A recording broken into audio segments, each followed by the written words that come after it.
இது தொடையில் ஏற்பட்ட எலும்பு முறிவு கொடுங்க.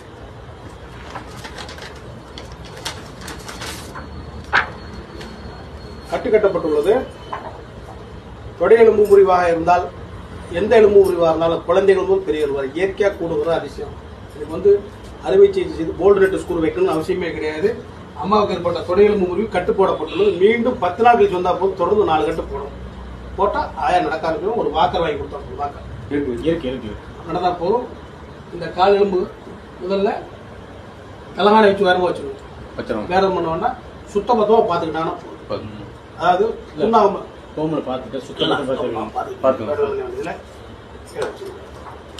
மீண்டும் 10 நாள் கழிச்சு வந்தா போதும். ஆனா என்ன வயசுக்கு அம்மாவுக்கு? 70 வயசு இருக்கு. அது எக்ஸ்ரே இருக்கா? எக்ஸ்ரே தாங்க வாங்கிட்டீங்களா? ஐயா காலை கொஞ்சம் உயரமா வைங்க.